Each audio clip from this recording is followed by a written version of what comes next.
नमो नमः। अद्य भवतां समेषां ज्योतिषशास्त्रानुरागिणां पुनः एकवारम् अस्याम् ई-पाठशालायां हार्दिकं स्वागतमस्ति। अद्य वयं सिद्धान्ततत्त्वविवेकः इति ग्रन्थविशेषमवलम्ब्य कालांशविषयम् अधिकृत्य अध्ययनं विधास्यामः। ज्योतिषगणितस्य त्रयोदशे पत्रे अयं षोडशः पाठः। अयि भो छात्राः, कालांशविषयः ज्योतिषशास्त्रस्य अत्यन्तं महत्त्वपूर्णः। यतो हि कालांशवशादेव विविधानां विषयाणां ज्ञानम् अस्माभिः क्रियते। तत्र आदौ विचार्यते यत्र अस्मिन् पाठे कानि कानि प्रमुखानि तथ्यानि वर्तन्ते। किञ्च अस्य पाठस्य उद्देश्यमस्ति। वस्तुतः अस्य पाठस्य मुख्यं प्रयोजनमस्ति छात्राणां कालांशज्ञाननिवेशनम्। किञ्च उदयास्तकालांशसाधनार्थं कानि उपकरणानि अस्माभिः सन्ति, तेषाम् उपकरणानां ज्ञानमपि अस्माभिः अस्मिन् अध्याये भविष्यति। किं वा न केवलं ग्रहाणाम् अपि तु नक्षत्राणां कालांशज्ञानमपि अस्मिन् अध्याये भविष्यति, यम् अधिकृत्य छात्राः तेषां व्याख्यानं कर्तुं समर्थाः भविष्यन्ति। भास्कराचार्यस्य अस्मिन् विषये किं मतम् अस्ति, तत्तु विवेककारस्य किं मतम् अस्ति, विषयेऽस्मिन् अस्मिन् अध्याये विविधा चर्चा वर्तते। तर्हि इष्टकालांशानयनेऽपि का गणितीया प्रक्रिया अस्ति, इयमपि प्रक्रिया अत्र अस्मिन् अध्याये विस्तारेण विचार्यते। भूमित्राणि, चिन्तयन्तु भवन्तः, ग्रहाणाम् उदयास्तं सामान्यतया त्रिविधं भवति। प्रथमं तावत् क्षितिजानुरोधेन, द्वितीयं तावत् ज्योतिदृग्दोषानुरोधेन, कालांशानुरोधेन च। वस्तुतः न त्रिविधं, केवलं द्विविधम् एव उदयं भवति, क्षितिजानुरोधेन कालांशानुरोधेन वा। क्षितिजानुरोधेन यदुदयं यद्वा अस्तं भवति तत्तु अस्माभिः प्रतिदिनम् अनुभूयते। यतो हि क्षितिजात् ऊर्ध्वे समायाते ग्रहे ग्रहाणाम् उदयत्वं भवति, क्षितिजात् अधस्थे गते ग्रहे ग्रहाणाम् अस्तता भवति। अतः कस्य ग्रहस्य कदा उदयः कदा वा अस्तगतत्वं भवति इति ज्ञानं क्षितिजानुरोधेन अस्माभिः कर्तुं शक्यते। द्वितीयं तावत् भवति कालांशानुरोधेन। कालांशो नाम कः?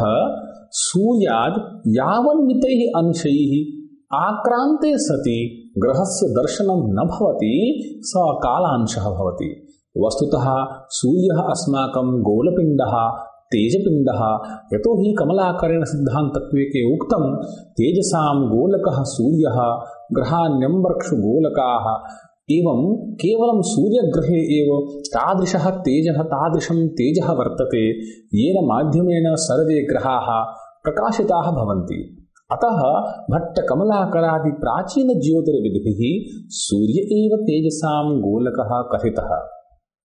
अन्यग्रहनक्षत्रादिषु जलसत्त्वस्य अधिकत्वात् ते अम्बुगोलकाः तेन कथिताः। अतः ते सर्वे ग्रहाः सूर्यरश्मिभिः प्रदीपिताः भवन्ति। अथ च ते ग्रहाः यदा सूर्यस्य किरणरश्मिभिः यत् प्रभावक्षेत्रम् उत्पद्यते तस्मिन् क्षेत्रे समायान्ति, तदानीं तेषां ग्रहाणां स्वतः तेजसं खण्डितं भवति। तर्हि तस्य ग्रहस्य अस्माभिः अस्तङ्गतत्वं निगद्यते।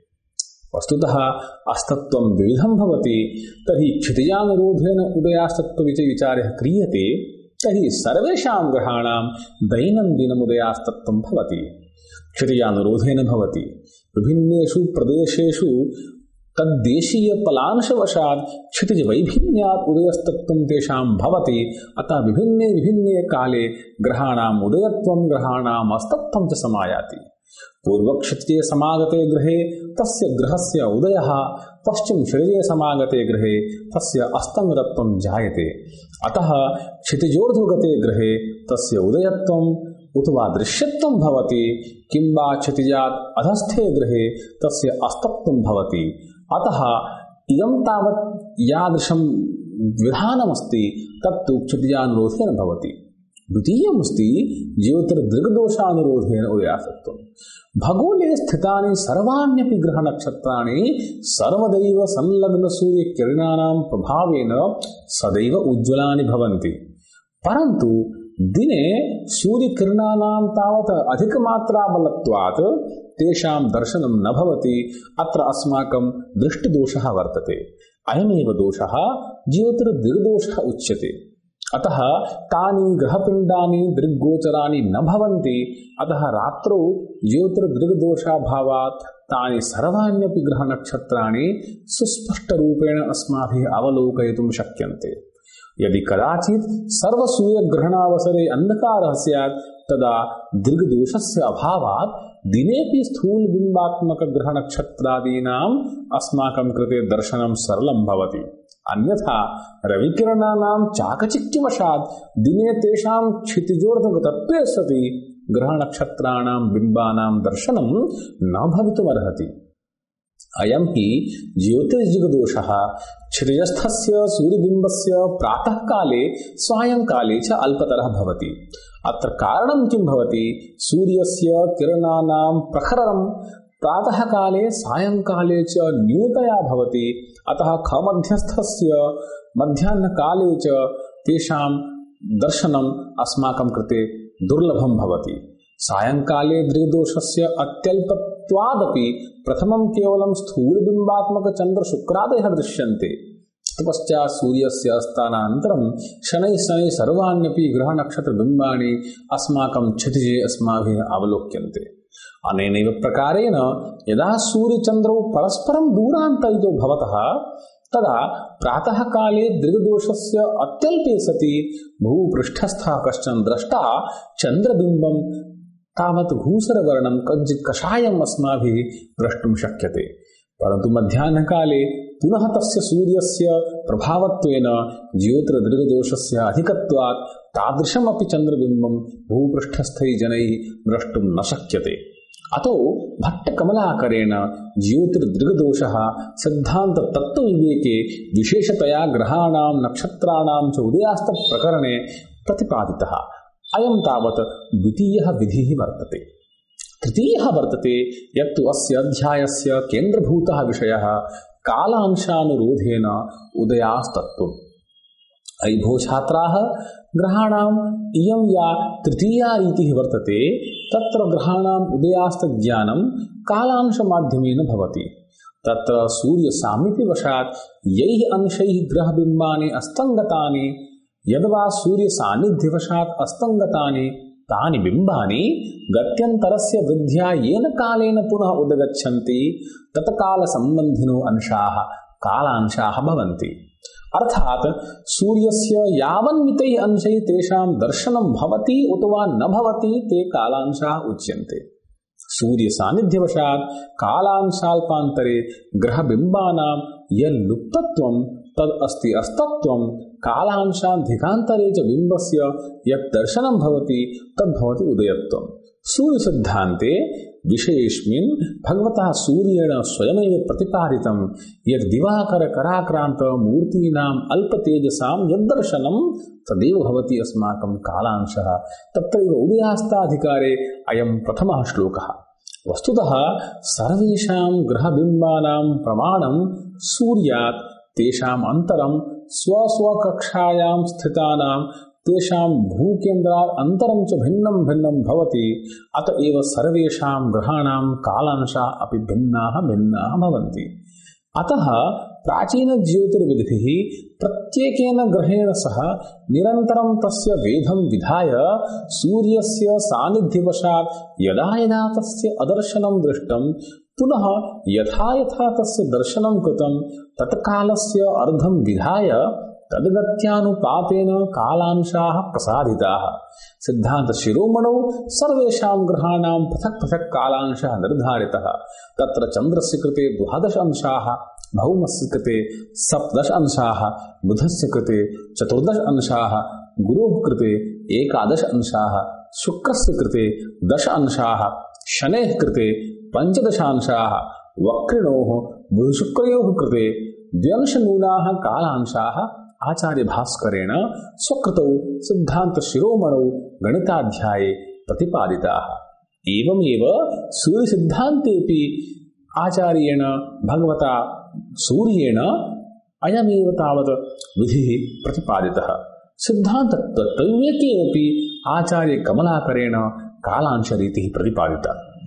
अस्मिन् अध्याये परिभाषा रूपेण साक्षात्तया अस्माभिर्इदं वक्तुं शक्यते यत् सूर्य सान्निध्यात् लुप्त बिम्बानां गत्यन्तरस्य उत्तरोत्तराधिक्यात् यावत्यन्तरे प्रथमं बिम्बदर्शनं तदन्तरांशाः कालांशाः परम अस्तानन्तरं यावता कालेन बिम्बदर्शनं तत्कालसम्बन्धिनो अंशाः कालांशाः उच्यन्ते।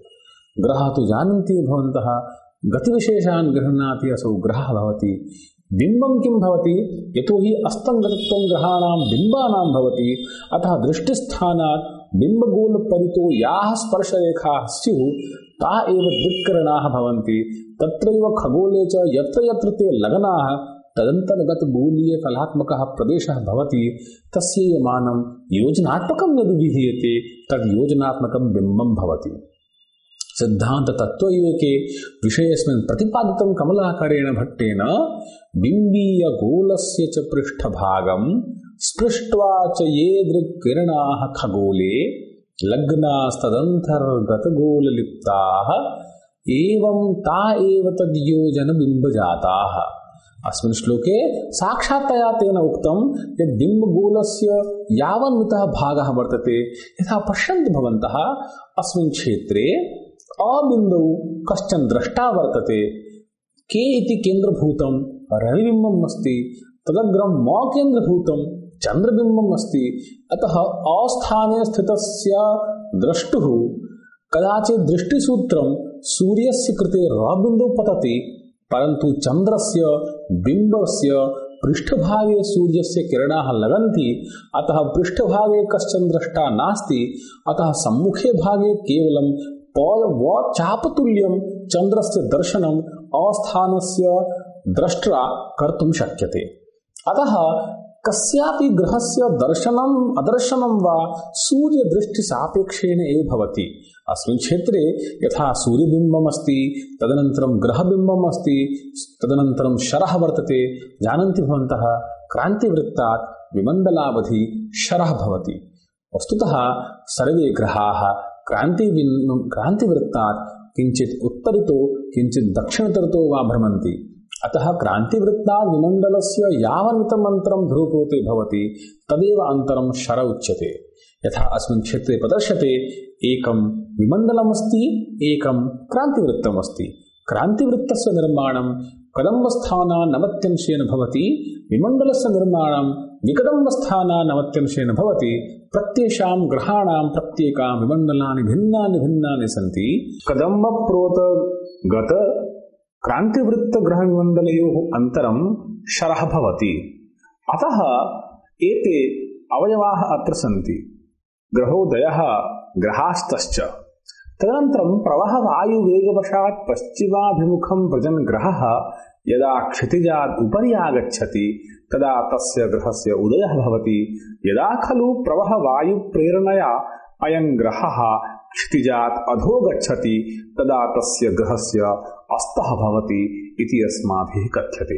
यदा क्षेत्रे पश्यन्तु भवन्तः, क्षितिजमस्ति, तस्मिन् क्षितिजे पूर्वस्मिन् सूर्ये सति उदयः, पश्चिमकटे सति अस्तता भवति।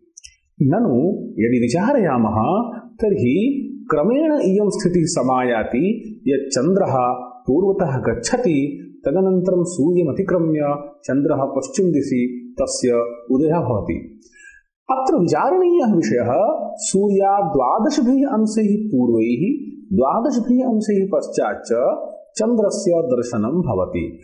अतः चन्द्रस्य कालांशः 12 अंशप्रमितः वर्तते।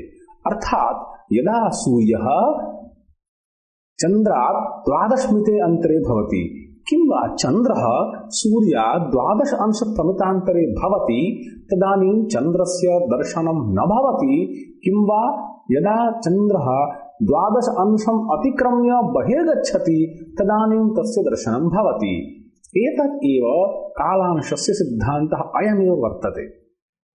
यथा हि श्लोकः वर्तते तस्मिन् सिद्धान्तशिरोमणौ आचार्यपरम्परायां तत्र एकेपि निरूपितमस्ति यदासन्नभावेन अयं श्लोकः सिद्धान्ततत्त्वविवेके कमलाकरेण प्रतिपादितः यदासन्नभावेन यस्योचितं हि निरुक्ताश्च तैस्तादृशास्तस्य भागाः सदास्तोदयारम्भकालोद्भवास्वे कुजोर्ध्वे सशुक्लेऽपि बिम्बेऽप्यधोर्के अर्कोदयस्तमया च याता ये ये स्वकालान् शकतोऽपि चोर्ध्वे दृग्बिम्बसन्दर्शनमस्ति तत्र स्थूलं तदल्पे त्वधिकेऽथ सूक्ष्मम् इत्थं हि जीर्णाः कथयन्ति चेदं न केवलं कारणमाहुरार्याः स्थूलं यतोऽस्त्यल्पकतैजसं यत् सूक्ष्मं तु तच्चाधिकतैजसं स्यात् जात्या भिन्न्यान्यभिन्न्यानि बिम्बान्यम्बुन्यान्यपि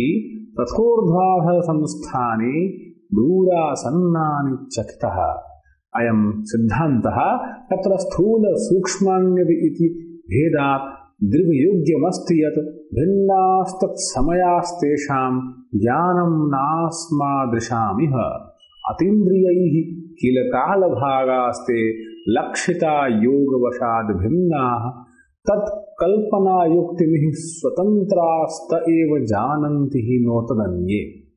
अस्य विचारः क्रियते यस्य बिम्बस्य यै अंशैः यदा सूर्यासन्नभावेन उदयोक्तं भवति तैः तस्य बिम्बस्य तादृशाः अंशाः तर्हि कालांशाः आचार्यैः निगदिताः स्वेक्षितीये कालांशाधिकारान्तरिते शशुक्लेऽपि बिम्बे कुजोर्ध्वे सति अर्धोर्केऽपि बिम्बे कुजात् अधः सति वर्तमाने बिम्बं दृश्यं भवति अर्कोदयात् अस्तमयाच्च याताः उदयकुजस्थरवेः अस्तक्षजस्थरवेः गताः ग्रहाः ये ये स्वकालांशकोऽपि चोर्ध्वे स्वकीयकालांशतः ऊर्ध्वे तेषां ग्रहाणां दृग्बिम्बसन्दर्शनम् अस्ति कालांशाल्पे बिम्बं स्थूलम् अथ तु अधिके सूक्ष्मम् अथ तु कालांशाधिके सूक्ष्मं बिम्बं भवति इत्थं च इदं जीर्णाः एवं प्रकारेण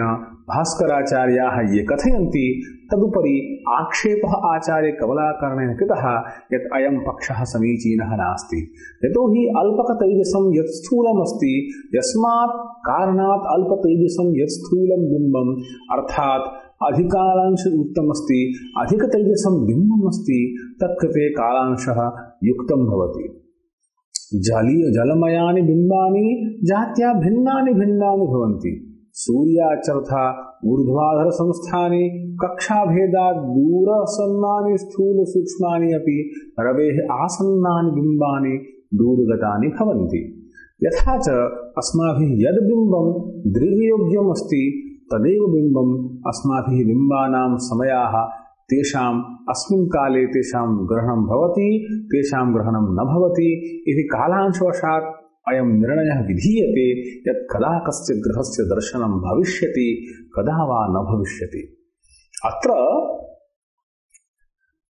यदि विचारयामः तर्हि ग्रहाणां तेषां प्रकल्पः कस्मिन् प्रसङ्गे कया कल्पनया युक्त्या तद् ज्ञानम् आसीत् इत्यत्र वेद एव कारणम् यस्य बिम्बस्य यै अंशैः यदा सूर्यासन्नभावेन निश्चयेन यत् उदयास्तत्त्वम् उचितं मुनिन्द्रैः तस्य बिम्बस्य तादृशाः अंशाः सदा अस्तोदयारम्भकालांशाः कथिताः कालांशाधिकान्तरिते शुक्लेऽपि बिम्बे कुजोर्ध्वे सति बिम्बं दृश्यं भवति तथा के कुजाधो वर्तमाने सति बिम्बं दृश्यं न भवति यतो हि उदयकुजस्थरवेः अस्तक्षरिजस्थरवेः गताः ग्रहाः स्वकीयकालांशतः ऊर्ध्वे तेषां ग्रहाणां दृग्बिम्बसन्दर्शनम् अस्ति अर्थात् अर्कोदयात् ये ग्रहाः कालांशकैः न्यूनाः तथा अस्तक्षरिजात् कालांशकैः अधिकाः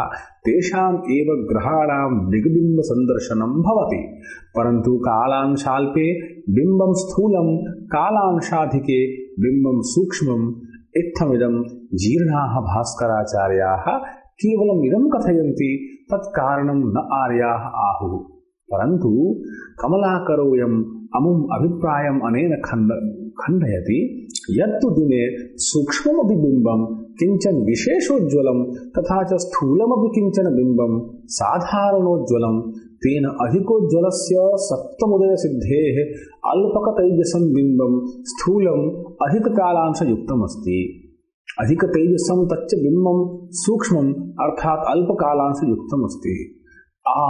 अम्बुमयानि अथा जलमयानि बिम्बानि यया जात्या सन्ति तत्र कक्षाभेदात् अर्कतो दूरासन्नानि स्थूल सूक्ष्मान्तराणि भवन्ति। अर्थात् यथा यथा रवेः आसन्नं बिम्बं तथा तथा तदुपरि रविकरणकिरणप्रभावाः विशेषतया भवन्ति। अतः दूरगतं बिम्बं दृश्यं भवति, अल्पगतं निकटतमं बिम्बम् अदृश्यं भवति। तेन रविनिकटे वर्तमानस्य सूक्ष्मस्यापि बिम्बस्य उपरि महान् किरणपातः भवति। दूरस्थ महद्बिम्बस्य उपरि किरणप्रभावः अल्पः। एवं दृष्टितः समीपस्थम् अल्पमपि दूरात् अधिकबिम्बापेक्षया अधिकम् अवलोक्यते। तथा च प्राचीनैः यौगिकयोग्यतावन्तः आसन् तैस्तु योगदृष्ट्या यत्पिण्डे स ब्रह्माण्डे इति धिया यौगिकबलेन सूर्यसंयमनात् सूर्यबिम्बप्रतिबिम्बसकलचराचरपदार्थानां ज्ञानं तैः सहजतया कृतम्। तत्र प्रत्येकस्य ग्रहस्य कालांशः कः वर्तते इति विचारयामो वयं तर्हि प्रतिपादितम् आचार्येण तत्त्वविवेककारेण स्वकृतौ द्विसप्तवेदेन्दु खपञ्चभागा दिक्संयुताः काललवानिरुक्ता चन्द्रादिकानां भृगुसौम्ययोस्ते विहीनता वक्रगयोः तन्त्रे। अस्मिन् श्लोके द्वि सप्त वेद इंदु खम पंच इत्यादि प्रकारेण अंकानां वामतो गतिः इति नियमेन सर्वेषां पंचताराग्रहाणां सर्वेषां ग्रहाणाम् अत्र कालांश निरूपणं विहितम्। पश्यन्तु भवन्तः, येषां ग्रहाणां कालांशमानं विशिष्टतया प्रतिपादितं तत्र अस्ति एकः बुधः अपरः शुक्रः। वक्रिणोः बुधशुक्रयोः कालांशमाने द्व्यंश नूनाः कर्तव्याः अयं तावत् सिद्धान्तार्थः। ज्योतिषशास्त्रज्ञ गणितज्ञैः चन्द्रस्य कालांशः 12 अंशप्रमिताः, भौमस्य 17 अंशप्रमिताः, बुधस्य 14 अंशप्रमिताः, गुरोः 11 अंशप्रमिताः, शुक्रस्य 10 अंशप्रमिताः, शनेः 15 अंशप्रमिताः स्वीकृताः। सूर्यसिद्धान्ते अस्य कालांशस्य चर्चा उदयास्ताधिकारे भगवता सूर्येण विहिता। तत्र किमुक्तं तेन एकादशमरेज्यस्य तिथिसंख्यार्कजस्य च अस्तांशाः भूमिपुत्रस्य दशसप्ताधिकास्ततः पश्चादस्तमयोष्टाभिः हृदयप्राङ्महत्तया प्रागस्त उदयः पश्चात् अल्पत्वात् दशभिर्भृगोः।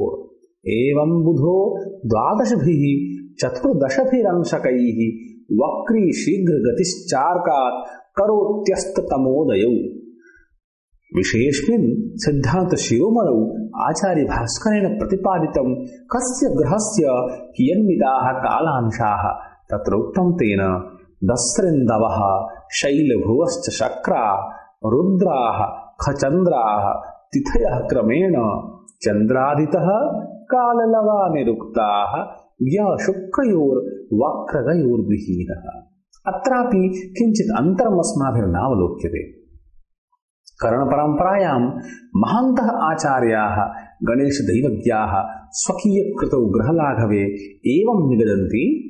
भास्करा नगभुवो गुणचन्द्रा भूभुवो दिविसदस्तिथयो वजात् प्राक्तनैर्निगदिताः समयांशाः वक्रणो भृगुबुधो क्षतिहीनाः। रविदृग्रहयोरन्तरांशमाने कालांशमिते सति सूर्यास्तानन्तरं तन्मिते समये तद्बिम्बं सुव्यक्तं स्यात्। एवं प्रकारेण यदा सूर्यदृग्रहयो अन्तरं कालांशजात क्षेत्रांशाः स्युः तदा तस्य बिम्बं दृश्यं। ततो अधिके अंतरे निश्चयेन दृश्यं, कालांशतः अल्पे चान्तरे कथञ्चन नैव दृश्यं। परन्तु इष्टकाले तात्कालिक दृग्ग्रहरव्योः अंतरेण अयं साधनं विशिष्ट प्रक्रियातः कर्तुम् अस्माभिः शक्यते अस्य सम्यक्तया ज्ञानं भवति। सिद्धांत तत्त्वविवेके आचार्येण विशेषेण प्रोक्तं सूत्रं यदा प्रोक्ताधिकैः कालभागैर्यर्कास्वदिग्रहः तदा बिम्बं दृश्यं स्यात् अल्पस्तैर्न कथञ्चन स्वीयकालांशतुल्यैः समैर्कास्ततः परम् उदयात् प्राक् सुव्यक्तं तदर्कासन्न बिम्बकं प्रोक्तं तेनात्र निर्णीतं दृग्रहार्कान्तरं किल प्रोक्तकालांशज क्षेत्र भावैस्तुल्यं भवेदिति। कालांशजात क्षेत्रांशा अर्कदृग्रहयोर्यदा अंतरं स्यात् तदा दृश्यं तद्बिम्बं सुतरां तदा अधिके त्वन्तरे चाल्पे दृश्यं नैव कथञ्चन परमत्रिष्टकालोत्थ दृग्रहार्कानुपाततः। सूर्यसिद्धान्त विषयेऽस्मिन् एभ्योऽधिकैः कालभागैः दृश्या न्यूनैर्दर्शना भवन्ति लोके खचरा भानुभाग्रस्तमूर्तयः। नक्षत्राणां कालांशानां साधनविधिः कीदृशः? अत्र सर्वेषां ग्रहाणां नक्षत्राणां चर्चा तत्र अस्ति, तस्य अस्माकं प्रसङ्गवशात् विस्तारेण चर्चा अत्र न कर्तुं शक्यते, परन्तु सर्वेषां नक्षत्राणां कालांशाः प्रतिपादिताः। स्वातितः आरभ्य 8 नक्षत्राणि सूर्यात् अग्रतश्च 13 अंशैः, केषां नक्षत्राणां 14 अंशैः, विविधानि नक्षत्राणि 15 कालांशैः दृश्यन्ते। भरणी पुष्य मृगाशिरश्चैतानि 3 नक्षत्राणि 21 कालांशैः दृश्यन्ते। एवं प्रकारेण नक्षत्राणां विविधानां नक्षत्राणां विविधाः कालांशाः निर्धारिताः सन्ति। नक्षत्रेष्वपि स्थूलबिम्बानां कालांशाः अल्पाः, लघुबिम्बानाम् अधिकाः। सूर्यसिद्धान्ते च प्रतिपादितमस्ति विस्तारेण स्वात्यगस्त्यमृगव्याध चित्रा ज्येष्ठा पुनर्वसु अभिजित् ब्रह्महृदयं त्रयोदशभिः अंशकैः हस्तश्रवणफाल्गुन्यः सविष्ठा रोहिणी मघा चतुर्दशांशकैर्दृश्या विशाखाश्विनी दैवतं कृतिका मैत्रमूलानि सार्कं रुद्रक्षमेव च दृश्यन्ते 15 आषाढाद्वितीयं तथा भरणी तिष्यं सौम्यानि सौम्यक्षात् 7 अंशकारकः शेषानि 17 दृश्या दृश्यानि भानि तु। अत्र सर्वेषां नक्षत्राणां प्रतिपादितमस्ति कालांशमानं। सिद्धान्ततत्त्वविवेकेऽपि अत्र उक्तमस्ति विषयेऽस्मिन् यत् शनियोजनकर्णसंवनिहनं शनिबिम्बं कलिकामयं स्फुटमयं यत् भयोजनकर्णसंविभक्तं पृथिकलांशभविलुप्तिकाः स्युः एताः कलाः 15 हताः स्वकालांशभक्ता निर्विमित्थम्। अत्र क्षेत्रे अस्माभिः कीदृशी स्थितिः भवति इति स्पष्टतया अस्माभिः अवलोकयितुं शक्यते। ननु यदि अग्रे गच्छामः तर्हि पश्यामः यत् सर्वेषां ग्रहाणां निर्धारितकालांशान्तरेण एव दृष्टता अदृष्टता च भवति। सारांशतया अस्य पाठस्य यदि सारांशः अस्माभिः विचार्यते तर्हि इदमेव वक्तुं शक्यते यत् सूर्यसान्निध्यात् कदाचित् बिम्बानाम् उदयत्वं भवति, कदाचित् लुप्तत्वं भवति, कदाचित् तेषाम् उदयत्वं पूर्वे भवति, कदाचित् अस्ते भवति। येषां ग्रहाणां कालांशमानात् अधिकता भवति ते तु दृष्टाः भवन्ति, ये कालांशमध्ये पतन्ति ते अदृश्याः भवन्ति। ग्रहवत् नक्षत्राणामपि कालांशाः निर्धारिताः सन्ति, तेषां ज्ञानम् अस्माभिः गणितरीत्या सरलतया कर्तुं शक्यते इत्येव विनिवेद्य विरम्यते अस्मात् पाठात्। जयतु भारतं, जयतु संस्कृतं। धन्यवादः।